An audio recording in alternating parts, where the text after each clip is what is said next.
Welcome to the Department of Family Medicine Grand Rounds. I'm Nina Maestera. A few housekeeping items. We have a slide up here for you to claim your CME for UW faculty 1 hour before, during, and 1 hour after the program. Non-UW faculty can go to the website to claim your CME. Please remember during the talk or asking questions to, if you're in the room, to use a mic, and otherwise place your questions in the chat and we will attend to those after the presentation. And now on to introduction for Dr. Crichlow. We are pleased to welcome Dr. Renee Crichlow, the Chief Medical Officer of Codman Square Health Center, Vice Chair of Health Equity at Boston University Medical School and Department of Family Medicine. Among her many achievements, she has 20 years of full spectrum family medicine, practicing in underserved environments, both urban and rural. Department of Health and Human Services Primary Care Health Policy Fellowship, the inaugural holder of the Mac Baird Endowed Chair for Advocacy and Policy, a founder of a mentorship and workforce development organization called The Ladder. Immediate past president of the Society of Teachers of Family Medicine, and a national leader in healthcare equity and artificial intelligence.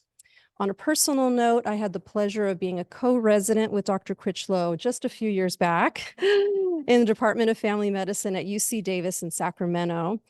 Dr. Crichlow was an esteemed colleague, always good for a kind word, a careful ear, a good laugh.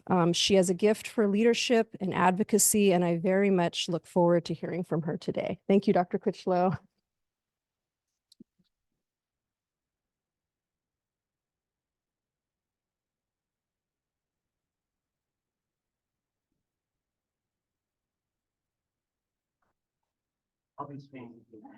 That's okay.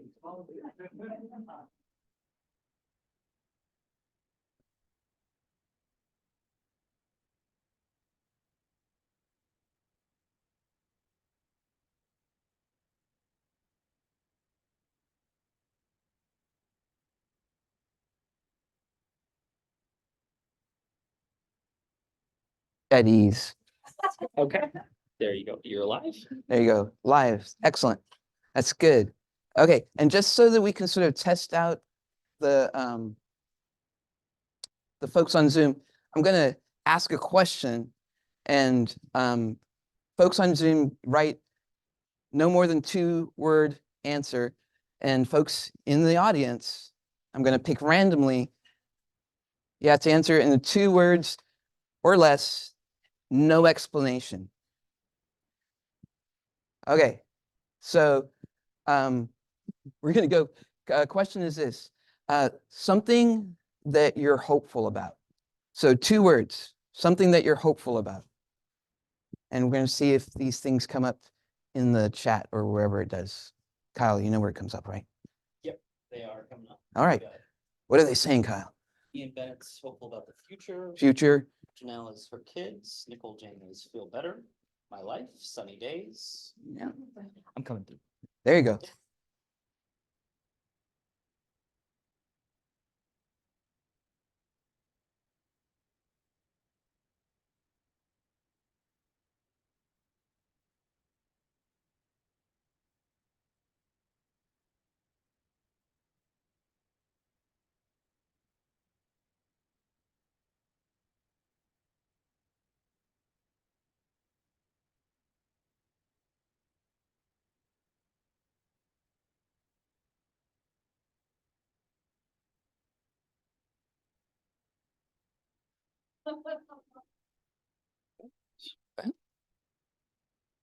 There you go. All right. So we have change, we have hope, we have kids. We have people who are afraid I might pick on them. There you go. Summer camping. Okay, this is good. This is good. Next, we might do fears. So just, stay on top of it. I would probably go with all of those. I really would say that you guys, there's certain thing about humanity that resonates in all those areas. Okay, so today we're going to talk about advocacy, health policy, and equity. I do not give normal lectures. I apologize in advance. But we're going to go on a journey together. And You're locked in because you already ate the food. So.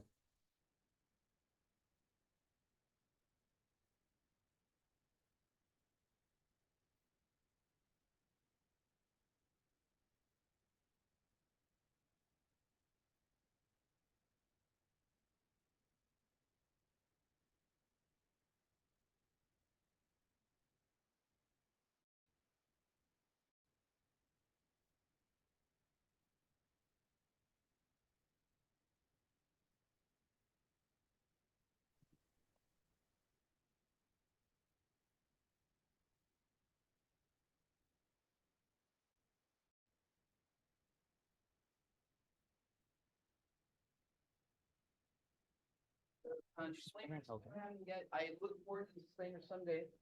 I do not have anything to disclose. Maybe someday I'll be like, yeah, well, I'm on the board of Tesla. That's not going to happen. Okay. So, learning objectives. Honestly, the biggest objective that I can promise you is you will leave here today. We're going to talk about systems and changes and policy and equity, but I think what we're going to be getting into is the idea of stories and how we share and how we communicate with each other and how if we do those things, we can remind ourselves of our humanity. There's a lot of things going on right now. It's pretty rough. And there's a lot of pain. And that's something we have to really, truly acknowledge, is that we're in a time that is both potentially very healing and potentially still very damaging. This is what I believe. Arthur Ashe, one of my heroes as an African-American kid growing up in the 70s, start where you are, use what you have, do what you can.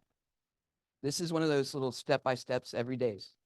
If you can do this, then the horizon doesn't seem that far away. And I always start with centering. So, home, the way it is. There's a thread you follow. It goes among the things that change, but it doesn't change. People wonder about what you're pursuing. You have to explain about the thread. But it's hard for others to see. While you hold it, you can't get lost. Tragedies happen. People get hurt or die, and you suffer and get old. Nothing you can do can stop time's unfolding. You don't ever let go of the thread. This is a poem by William Stafford, who, guess what, was a doctor. And since it was probably before specialism, let's say he was a family medicine doctor. Let's just claim him. He calls it the way it is. I call this purpose. And I think that one of the important things about life is that it is so much easier to live when you can embrace your purpose. You may not fulfill the goal that day, but you know that your touchstone is your purpose. And also you shouldn't tell people what to name their poems. So it is the way it is. Belief is the first and most important thing that we can do whenever we're dealing with any of these challenges that we're going to be talking about today.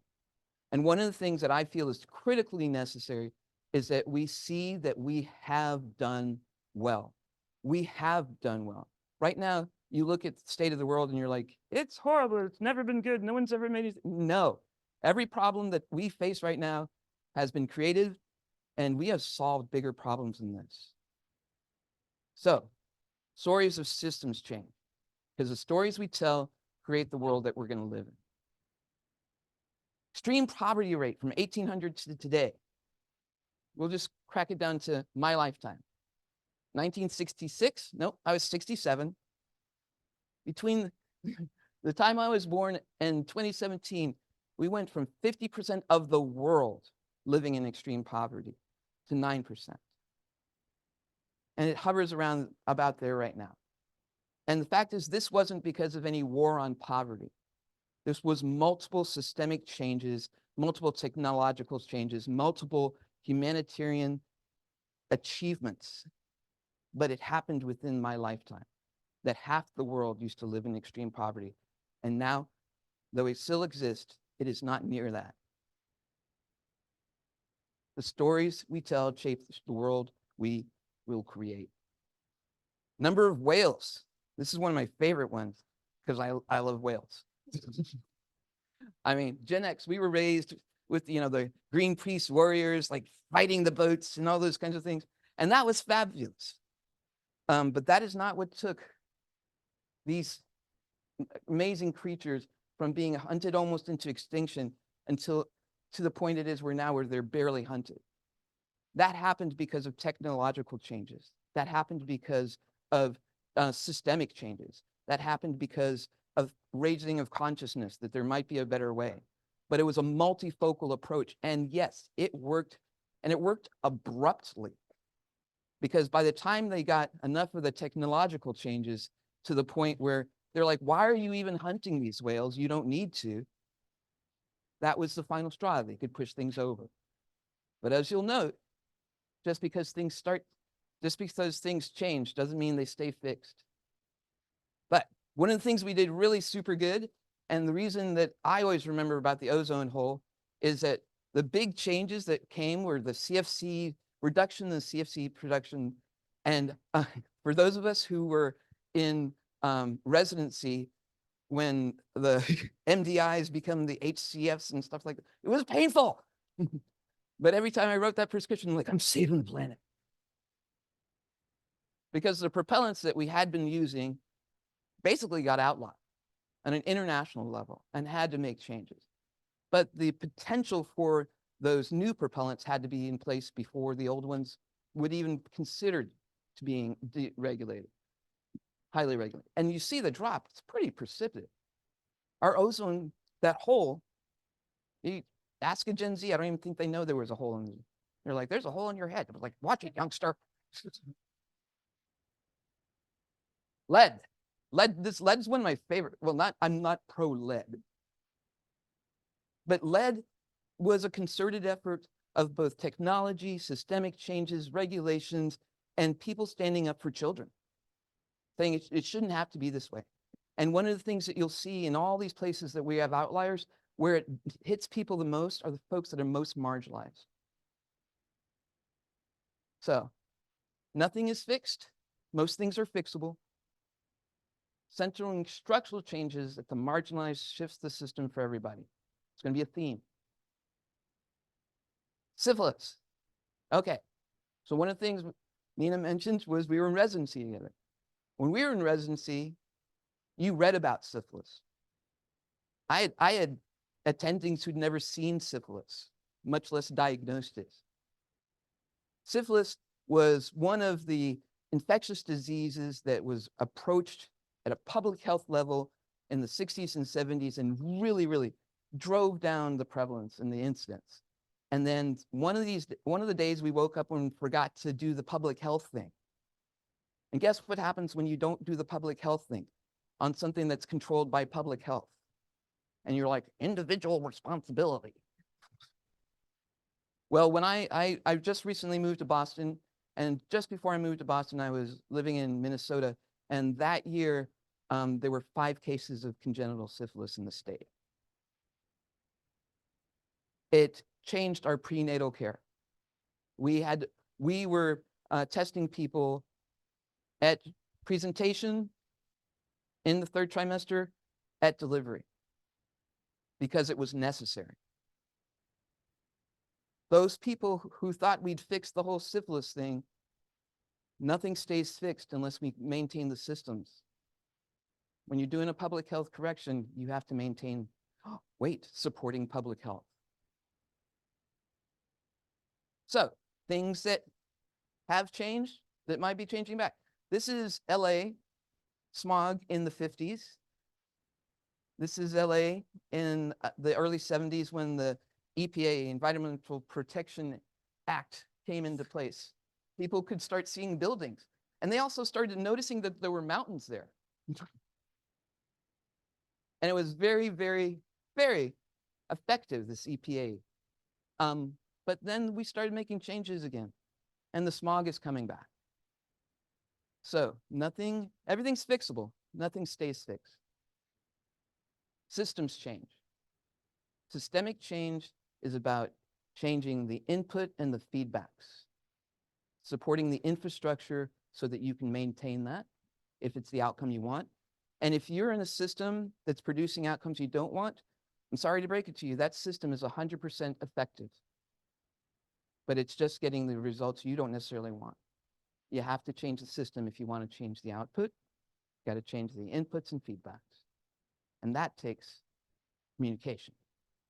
So, as we said, repeatedly censoring structural changes and the most marginalized shifts the system for all. And we're going to demonstrate some of those. Anybody? I literally, $20 for anybody guesses right. Okay.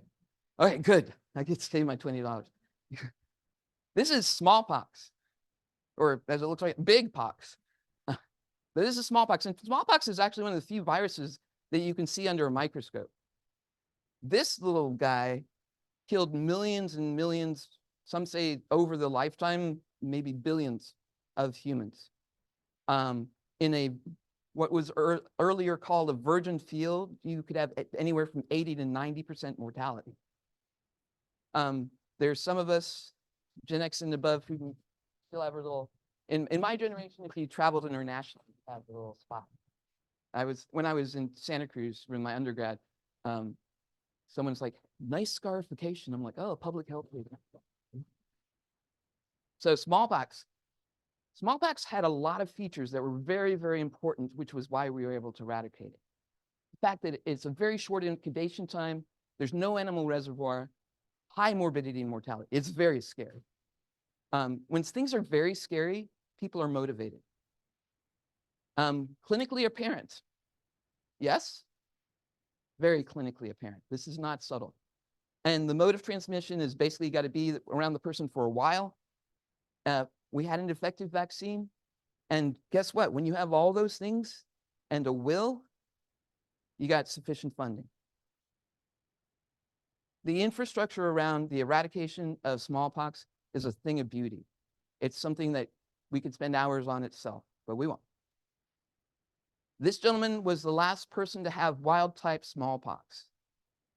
He was an aid worker who worked in the vaccines, and he was on his way back to the aid camp, and a family pulled over and they were like, where's the clinic? And he's like, it's over there. I'm going. I'll get in. And they're like, get in. You can show us. And he got in, and he was driving there, and they're like, oh, our kid's got smallpox. So he got smallpox. He did not die. He recovered and became a very highly motivated vaccine advocate.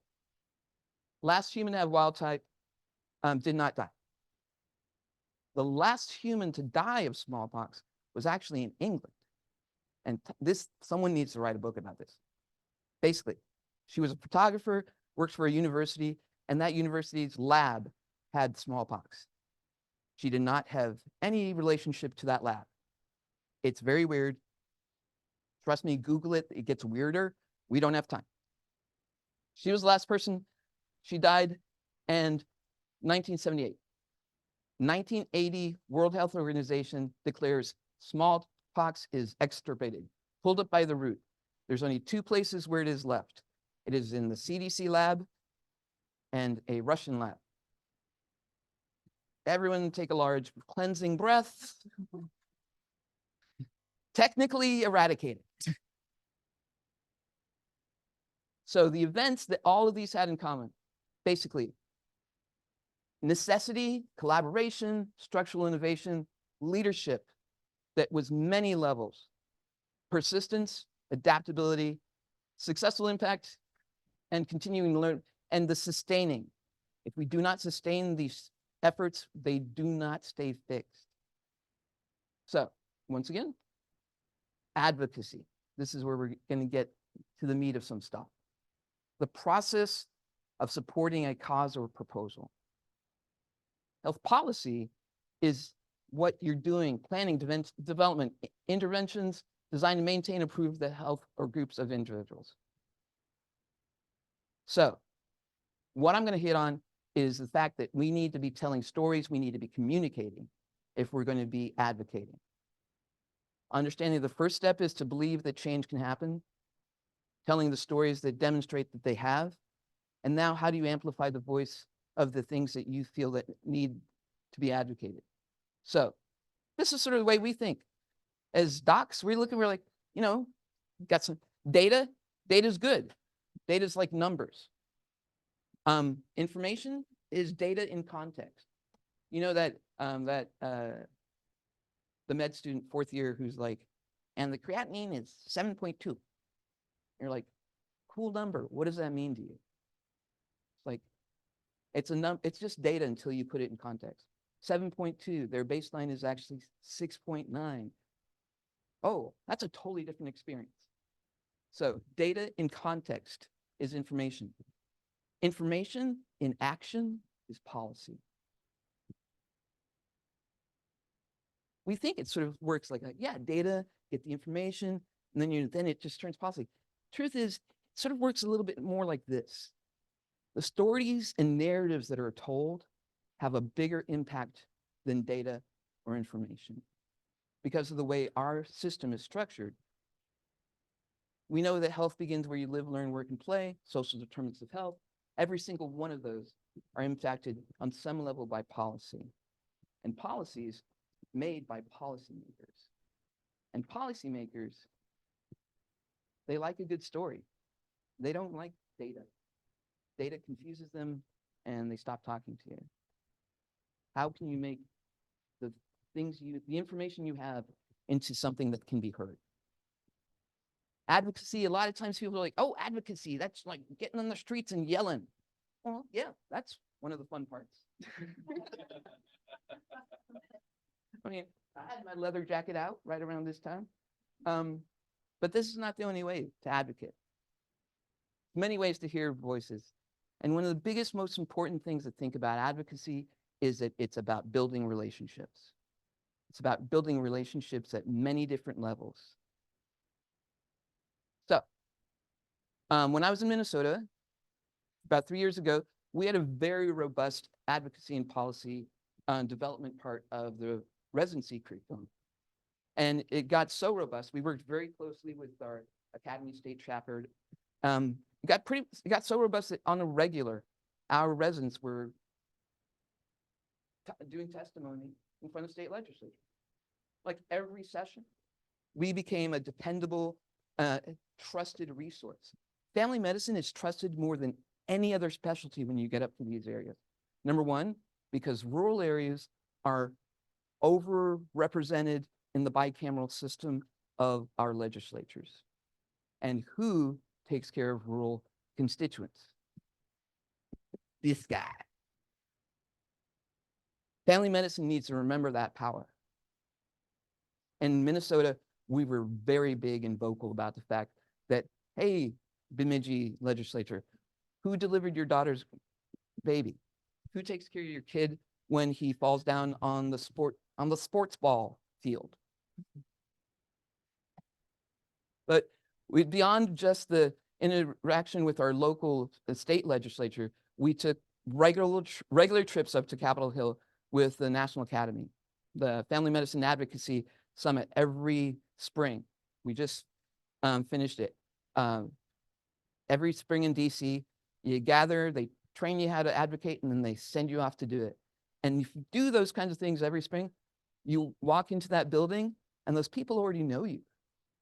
Building the relationships, becoming a trusted resource, using the power of family medicine to express the needs of the communities we serve. And we always made sure you had to get a picture by at least the plaque, because most of the time you're actually meeting with their staffers. And this is one of the things that I learned when I was doing my health policy fellowship in 2005.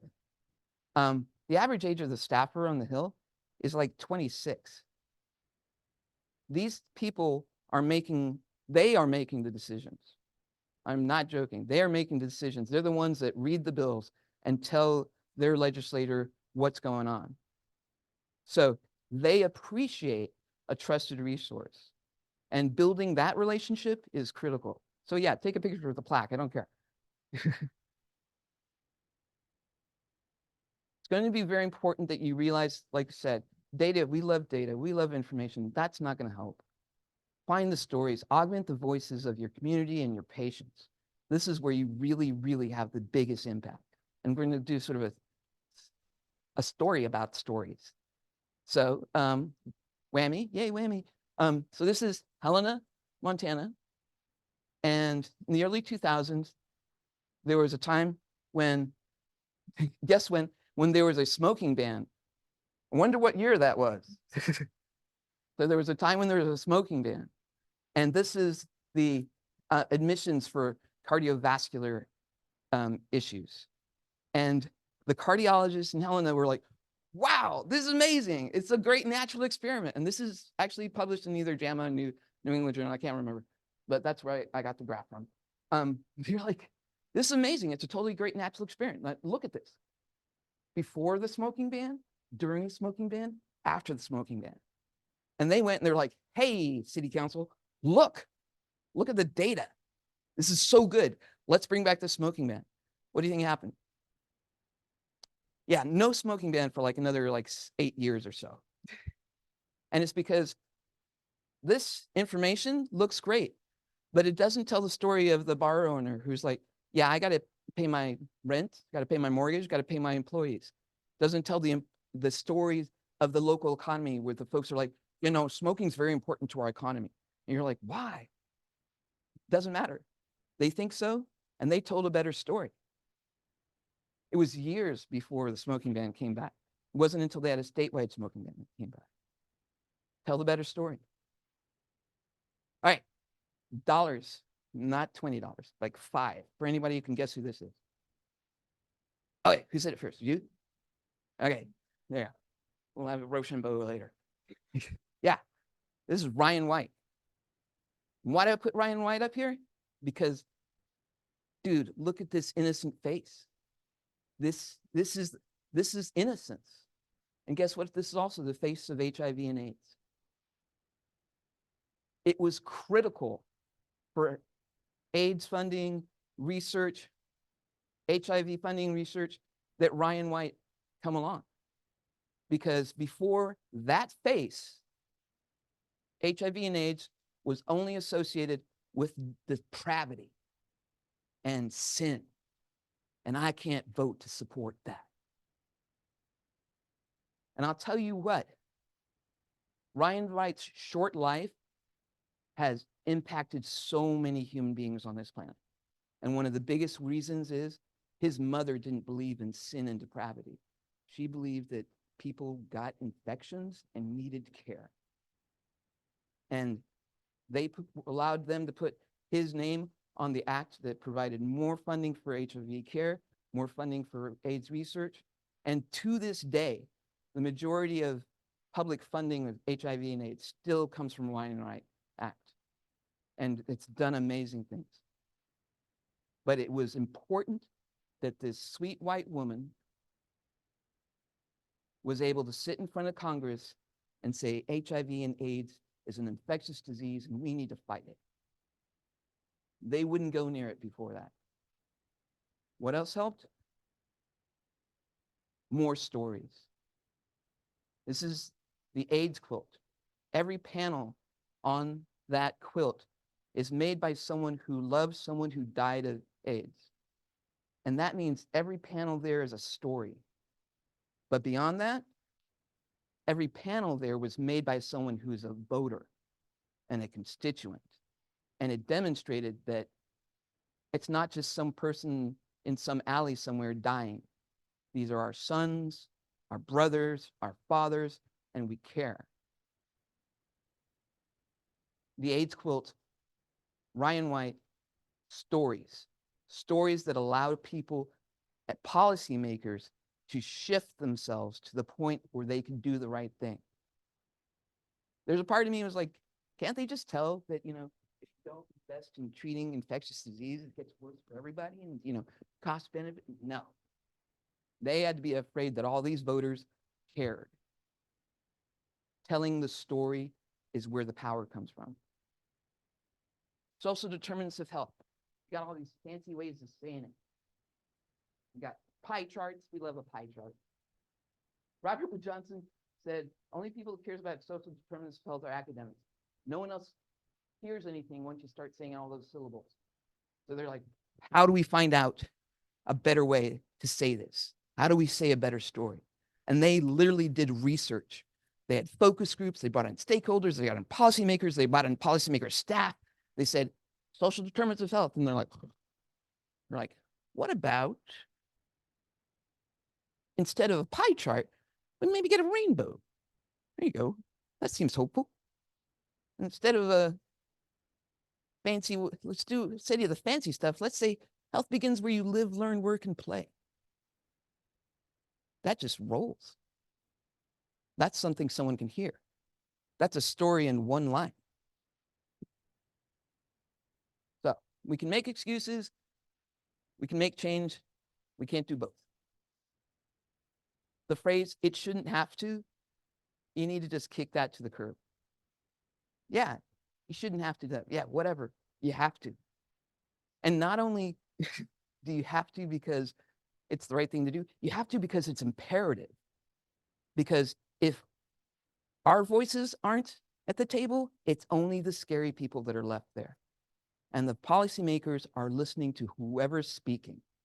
Okay? That is the imperative. So systems change. You have to understand the necessity of action, collaborate, creation of systems and structures, all the stuff. Don't worry, you'll get the slides. Advocacy, bringing the voice. Policy, bringing the Paul. I don't know. Policy is shaping action. And this is the thing, change is the only constant, shape change. That is critical. So, the current policy landscape. I won't ask for a show of hands because I know it's everybody. It's terrifying. Who thinks it's terrifying? We all think it's terrifying. Right now, like the idea of going to like a school board meeting someplace, the idea of like going and talking to people who literally think that I'm an abomination, I'm going to rot in hell. But the fact is, if we don't go these places, if we don't step into these rooms, the only people left are the scary people. And they don't care if I rot in hell. They don't care if my patients rot in hell. It's important that we bring the situation to the level of civil discourse. And if no one's more better with civil discourse than family medicine docs. We can stand in the fire, and especially when we stand together. It is one of my friends from Montana.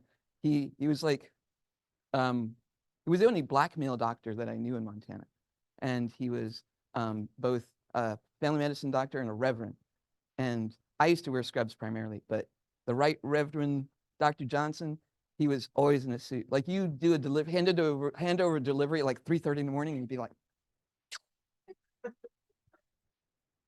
and the Right Reverend Dr. Johnson always said, family medicine is the model of professionalism. And I was like, yeah, we are. And we need to be in these spaces showing people how to have civil discourse. So, health begins where you live, learn, work, and play. 80% of your healthcare outcomes are based on things that are influenced primarily by policy. Think of redlining, think of public transportation, think of all these things. This is how we shape the environment that we live in. This is what shaped the outcomes that we currently have. Our outcomes are not great right now. When you look at this, we are living shorter, sicker lives. It's terrifying, but it's also very revealing. Like when people talk about things like, yeah, we want more primary care, but we don't want to lower our medical school standards. I'm like, oh, because your standards are getting longer life? Oh, no, they're not. This idea about best and brightest is a euphemism for people who can teach themselves, because the majority of medical school teaching is pointing at a PowerPoint and saying, I'm going to test you on this. Go teach yourself. You know what's a challenge is to teach yourself and work and take care of your family. Guess what? How about we teach better and let people into medical school who want to go into primary care? Because that's going to change this curve a lot sooner. I mean, I love my nephrologist friends. But family medicine will be the last specialty standing. If you look at the Star Trek, if you look, who's on the bridge? It's not a nephrologist. It's a family medicine doctor with their POCUS and their AI. We are the future, only if we claim it. Keep that in mind. So, the best and the brightest have gotten us to the point where we're living shorter, sicker lives. What has been helpful is the fact that this is one of the saddest things you'll ever see. That this line that's now the #1 cause for children and adolescents' death is gun violence. That's bad. But if you look at what's good, the fact is motor vehicle crashes used to be #1 forever. But you know what we did? We regulated motor vehicles more than we regulate guns. And guess what happens when we say that it's important to be safe?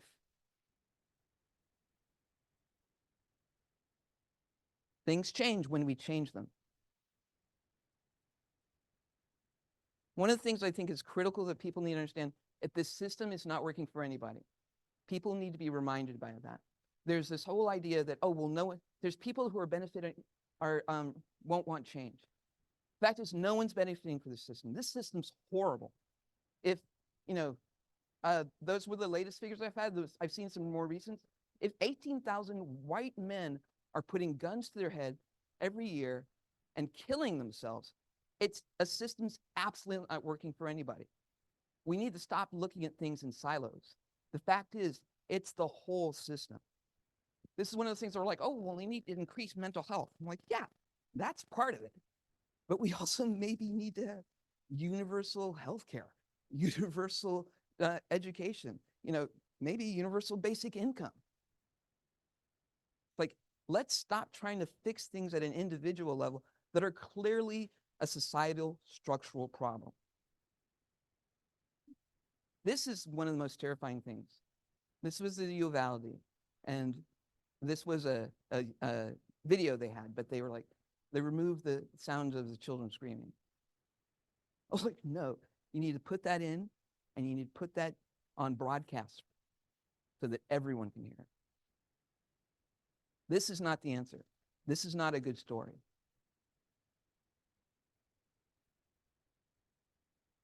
Choosing the inputs and the feedbacks helps us shift complex systems.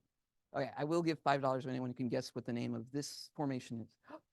There you go, $5. So happy. So, murmuration.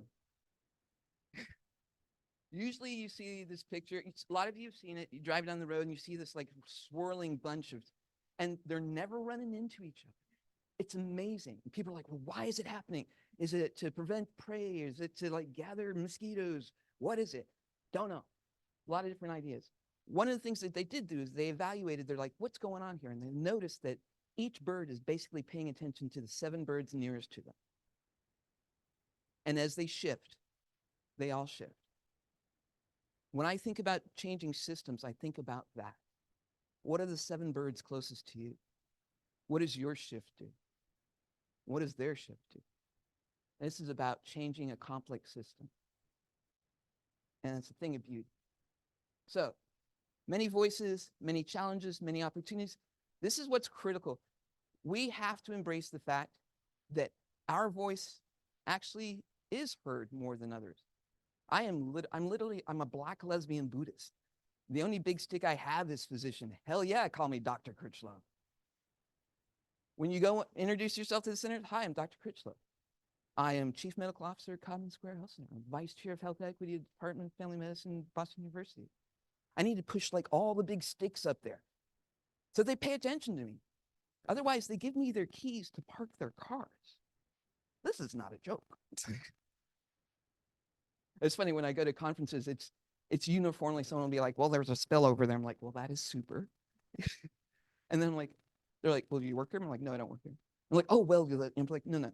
See, my friend Bob Levy dresses exactly like this, and he never goes to this. And they're like, well, but there's a spill over there. I'm like, okay. People have short memories. That's okay. different ways to engage. There's federal, local, there's, state, there's the trade associations, there's our professional organizations. Big fan of the Academy, American Academy of Family Physicians at the national and state level, super big fan. STFM, we also have advocacy training, and we also have an advocate. You'd like the fact that you can now just use the medical students note, flip that over. Anyone like that? Yeah, that didn't come out of nowhere. That was us for 10 years. Long game. Little things mean a lot. The fact that, once you're graduating, you can bill on time. Those kinds of changes came out of the work of the Academy and STFM and the other professional organizations within the family of family medicine. And honestly, when it comes to a lot of the pushes, we're even leading the House of Medicine. See, smile.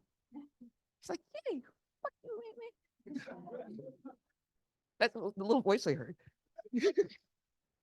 They're our friends now. They're trying. There's a lot of family physicians that are actually involved in the AMA policymaking branch too. It is, we've basically infiltrated everywhere. Well, part of it is because now it's in milestone. AC and GME, milestones, advocacy and policy. Oh, and you want to know how that happened? Basically, AC and GME was like, hey, we're thinking about adding advocacy and policy to the milestone. Stacy Broomgart, CEO of STFM, Society of Teachers Family Members, she's like, oh, we just happen to have a whole bunch of recommendations.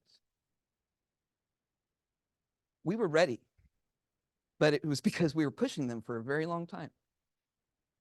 And you know where that came out of? I'm going to tell you the top secret way it came out of.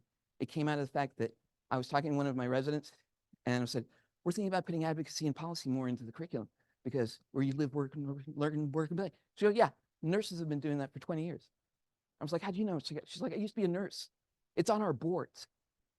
I'm like, okay, we need to make a difference.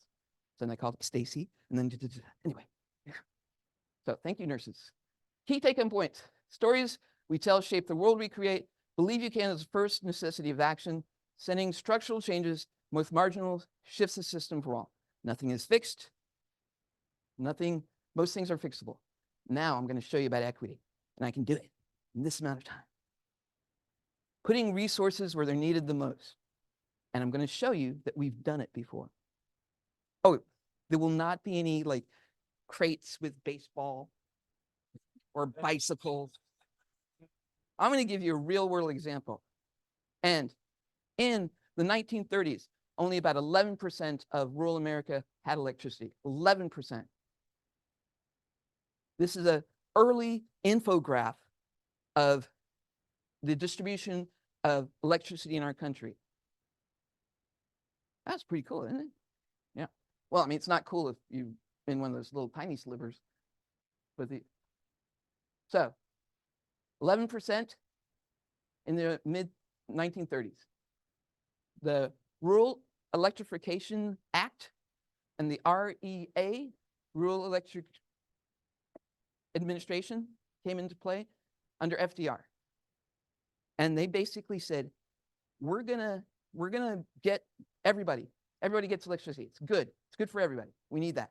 And they went to all the power companies and like, hey, power company, tell you what, this guy needs, the rural people need some electricity. And the power company's like, super cool, not gonna happen. And they're like, why? It's like, there's no money in it for it. They live in the middle of nowhere. They chose it. I can't afford to send things out there. So you know what they did?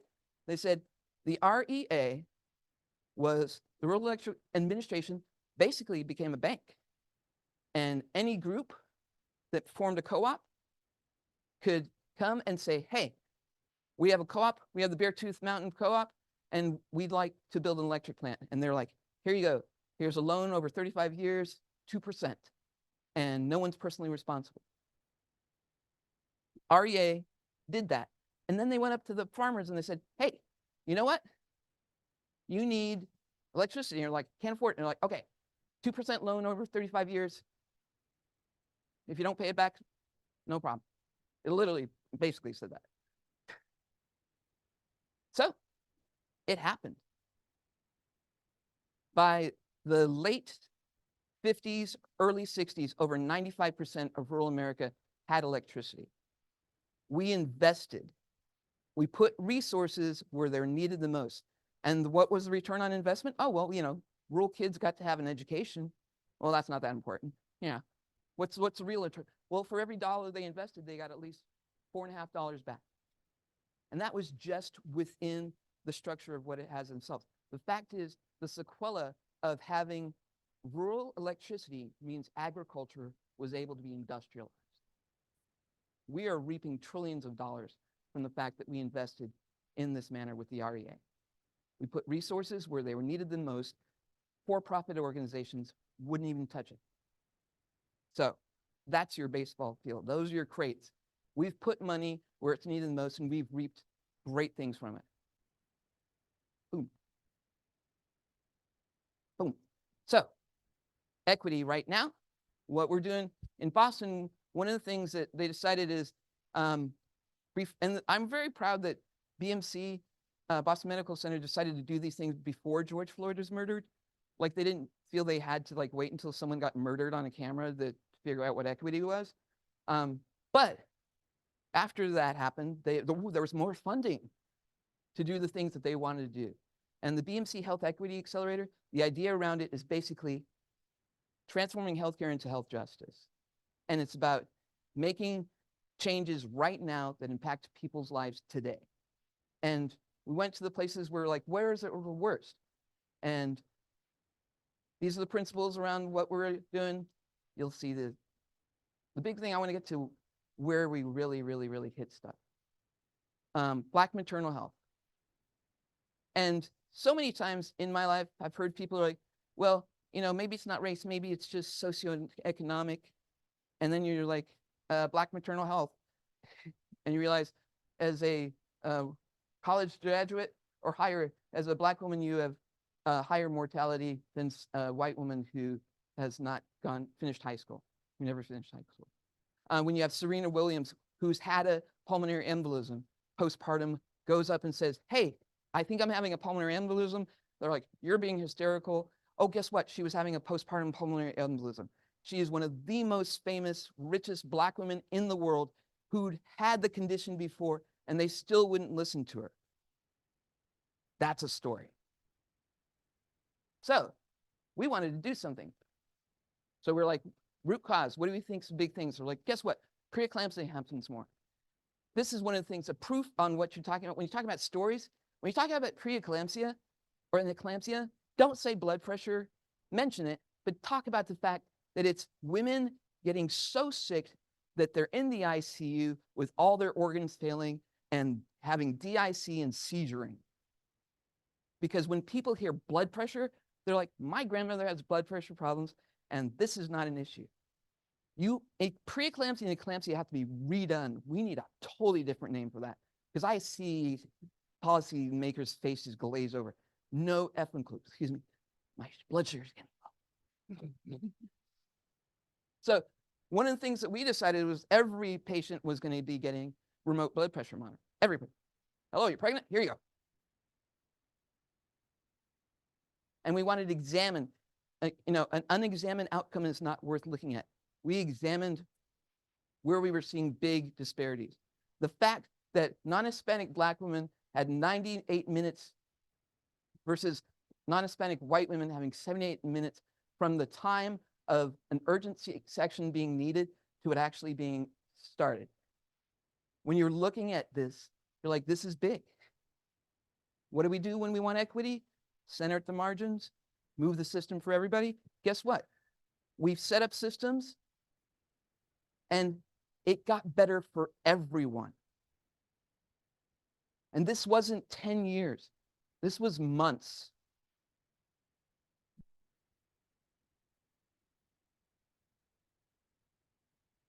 Stories we tell, centering the structural margins, nothing's fixed and most things are fixable. Do not be daunted by the enormity of the world's grief. Do justly now, love mercy now, walk humbly now. You are not obligated to complete the work, but neither are you free to abandon it. Family medicine, advocacy, health policy, and equity. It's our time. Boom.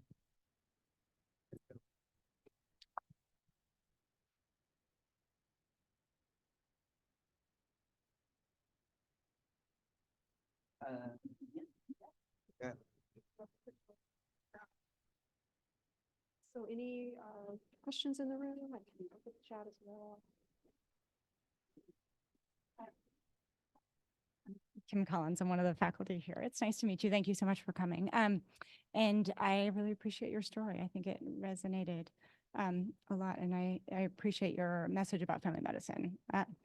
One of the things about your story that I noticed is you started very hopeful, and your message about things today are better than they've been, I think, is an important one.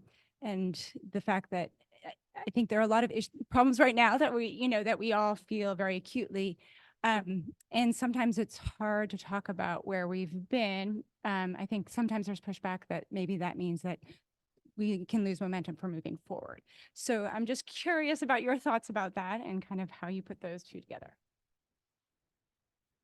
Thanks. So, and come on, I feel like I'm on.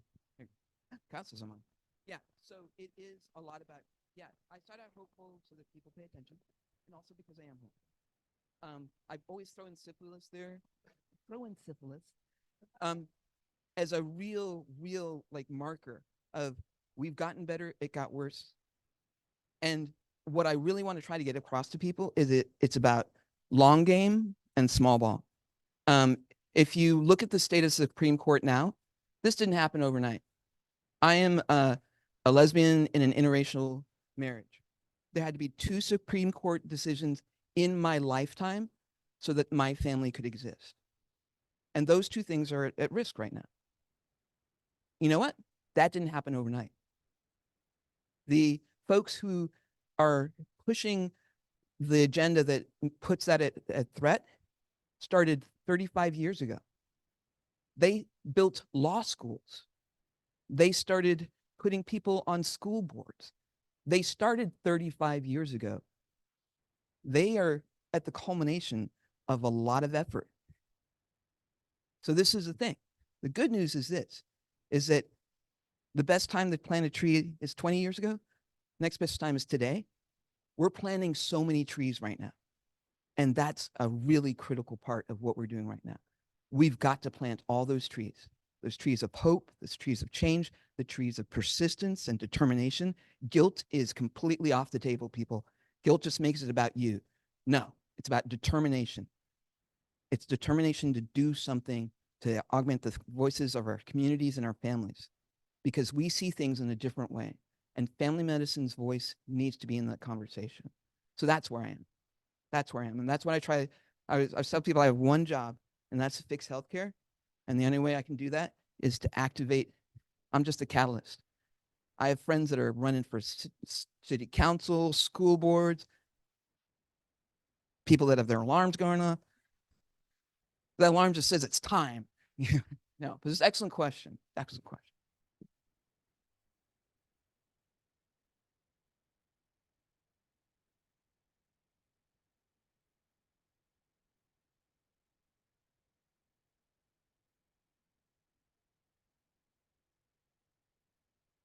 Yeah, so this is what I say about priorities. What's going to get you out of bed tomorrow? That's the one. That's when you prioritize. Because guess what? It's all messed up. And perfection is the enemy of good. Just get in there and start doing something. Choose the thing that's going to wake you up and say, I'm joyful about this. I'm moving in. Choose the thing that you're willing to take the hits on. But just get in there.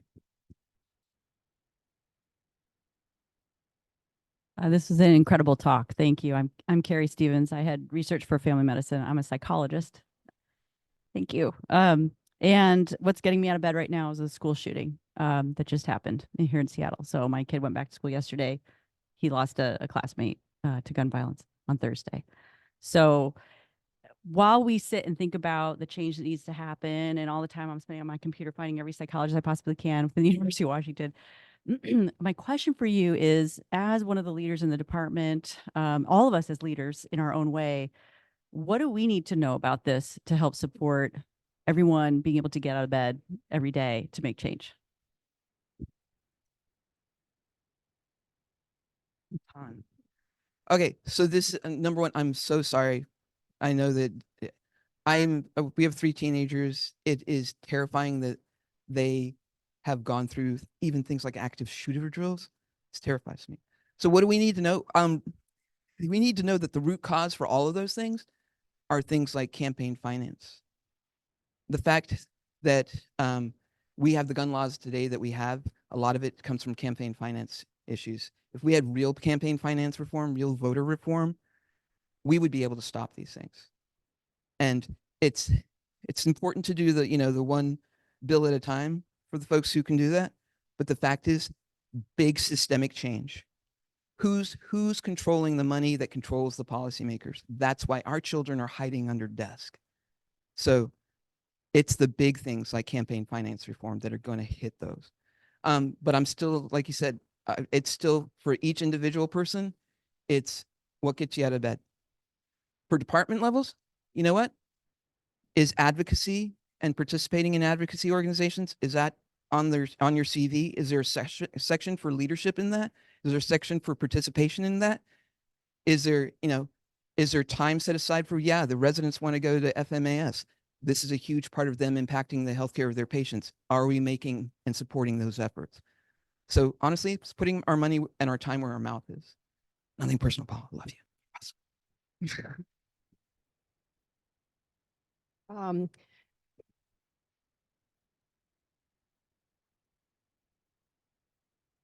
Hi, Ms. Buckin. I'm one of the vice chairs. Thank you so much for this inspiring talk. I had 2 parts to my question. One was to how to select the stories, and the other one is how do we train ourselves to tell them effectively? What is some things that you can share with us to help us get better in that? So asking about telling the stories effectively. I'll tell you what I do, and this is helpful. If I need to know what the feeling I'm feeling. And it's got to move people. The story has to have a feeling associated with it. Back when I was doing my health policy fellowship, one of my friends was like, we're trying to get a cervical cancer prevention act through the legislature. And I'm like, are you really calling it that? And they're like, yeah. I'm like, you need to find a mother who died in her 30s and left 3 children, and you call it that. Because when people hear about cervical cancer, sin, wanton woman, you must assume that people will assume the worst thing about our patients. But you put a face on that, you put a face on cervical cancer, the young mother who was doing everything she possibly could and didn't even have time to go get preventative care and eventually died of cervical cancer. That's something that people can see. So this is the judgment part of your storytelling. Does it make your gut hurt? Does it make you sad? And I'm sorry, it is really about making people sad. Because it's all the amygdala. It's either hope, fear, sadness, and joy. And people forget about joy. They do. I don't, because I meditate and I mention it every time I'm meditating. I'm like, and joy. But yeah, you have to tell a story. Is it causing the other person to feel something? And that's really about practicing. Story, then some data, and then an ask. Always, always. Story, data, ask. No one leaves without an ask, even if it's a simple thing.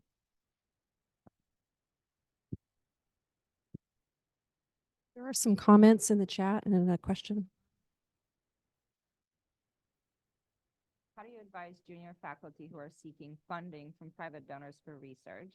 For example, it's hard to tell stories around the importance of data collection as opposed to funding an after-school program, but funding research is important.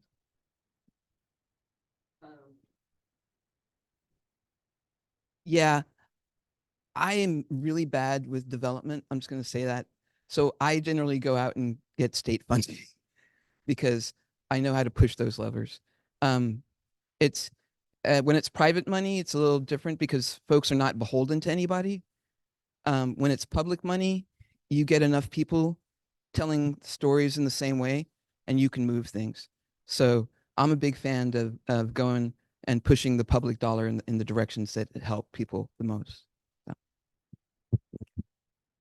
Thank you so much, Dr. Crichlow. We're at time. I just want to say also the power of story certainly resonates, as well as you mentioned collaboration and relationships. So hopefully we can continue these relationships, and we'll be at the social this afternoon to continue conversation. So thank you everyone for joining. We very much appreciate you. Yeah. Thank you.